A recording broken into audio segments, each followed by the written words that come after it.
Guys. तो अभी हम लोग आप लोगों को एडमिशन प्रोसेस के बारे में बताने जा रहे हैं। तो सबसे पहले कोशिश ये करना है कि जितनी जल्दी हो सके यहाँ पे पहुँच जाना है और कोशिश करना है 9 बजे से पहले पहुँच जाना है।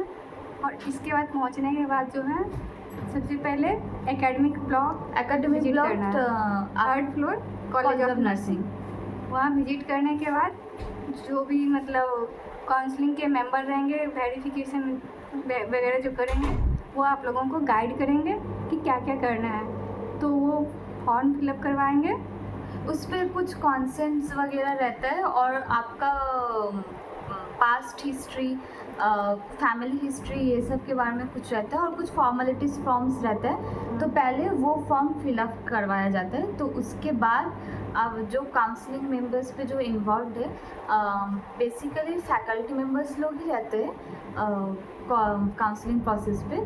जो भी हो इस बार जो भी होंगे कंसर्न अथॉरिटीज़, तो वो लोग फिर आप लोगों को फॉर्म फिलअप करने के बाद फिर गाइड करते हैं। एक मेडिकल फॉर्म भी आप लोगों को दिया जाएगा फिलअप करने के लिए। वो मेडिकल फॉर्म फिलअप करने के बाद वो कंसर्न जो काउंसलिंग मेंबर्स है, बेसिकली फैकल्टी अथॉरिटीज़, वो लोग आप लोगों को एक फ्लोर चार्ट दे देते हैं। वो फ्लोर चार्ट में आपको वो मेडिकल प्रोसेस, एग्जामिनेशन प्रोसेस के बारे में पूरा गाइडेंस रहता है। हाँ, तो एग्जामिनेशन प्रोसेस पूरा वो लोग गाइड कर देते हैं, कैसे आपका पूरा फर्स्ट टू एंड तक होगा। उस पर सिर्फ ओपीडी वाला नहीं होता है, उसके साथ आपको लैब आयुष ब्लॉक पे भी जाना पड़ता है। उस पर आपका एक्सरे भी होता है, ब्लड सैम्पलिंग भी होता है, यूरिन सैम्पलिंग कलेक्शन भी होता है। और कितना अमाउंट, कुछ अमाउंट लगता है आप लोगों को, हम लोगों को 700 लगा था। और उस पर ओपीडी बुकलेट ये सब का भी अलग से प्राइस है। तो प्राइस बता दिया जाएगा आप लोगों को उन सब चीज़ों के बारे में।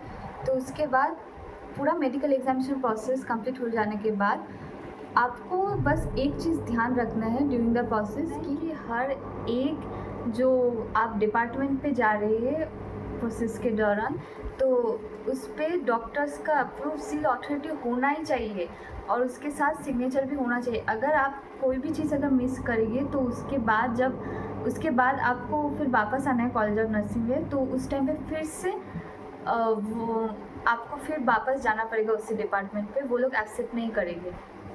तो यही था मेडिकल एग्जामिनेशन का प्रोसेस। तो उसके बाद गाइड करेंगे आप। इसके बाद कॉलेज ऑफ नर्सिंग जाना है। इसके जो भी ओरिजिनल और जीरोक्स वो सर्टिफिकेट का रहता है वो सारा सबमिट होगा, वेरिफिकेशन होगा उसका। इसके बाद जो भी है एफिडेविट और गैप सर्टिफिकेट, जितना भी सर्टिफिकेट है सारा जमा हो जाएगा। सारा कुछ हो जाने के बाद फिर हॉस्टल फॉर्म भरवाया जाता है। हॉस्टल फॉर्म भरवाने के बाद घर भेज दिया जाता है और इसके बाद और कुछ दिन बाद बुलाया जाता है। हाँ, कुछ दिन बाद बुलाया जाता है, लेकिन उसके पहले एक ग्रुप क्रिएट कर दिया जाता है फर्स्ट ईयर बीएससी नर्सिंग का। तो उस ग्रुप पे फिर हमारे जो फैकल्टीज़ लोग हैं तो वो लोग आपको कुछ इन्फॉर्मेशन देते हैं, मतलब हॉस्टल रिलेटेड इन्फॉर्मेशन से रहता है। हॉस्टल एसेंशियल्स जो कैरी करना पड़ता है उसका एक पीडीएफ देते हैं और फिर पॉकेट आर्टिकल्स के बारे में जो नेसेसरी है कॉलेज ज्वाइन करने के बाद, तो उसके बारे में कुछ बेसिक इन्फॉर्मेशन दिया जाता है। और उसके बाद आपको वो लोग डेट भी देते हैं कि कब से आपका हॉस्टल रिपोर्टिंग करना है, जिसके बाद आपका कॉलेज स्टार्ट हो जाएगा। तो बेसिकली कॉलेज सेशन स्टार्ट के 2-3 दिन पहले ही आप लोगों को बोल दिया जाता है इसी डेट पे कि आके कॉलेज रिपोर्ट कीजिए। और हाँ, इधर हॉस्टल रूम एलोकेशन जो प्रोसेस है उस पर चिट सिस्टम अवेलेबल है।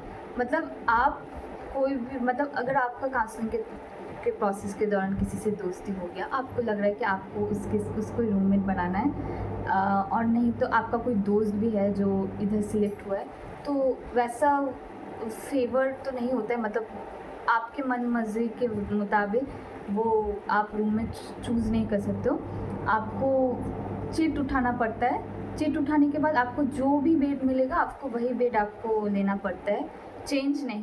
तो यही था हॉस्टल एडमिशन और medical examination process, total admission process के बारे में। तो thank you guys. Thank you guys. अगर आप लोगों को कोई भी प्रॉब्लम हो तो कमेंट कर सकते हैं। हम लोग उस पर रिस्पॉन्ड कर देंगे। And congratulations to all those who get selected in AIIMS Deoghar. Bye bye guys. Bye.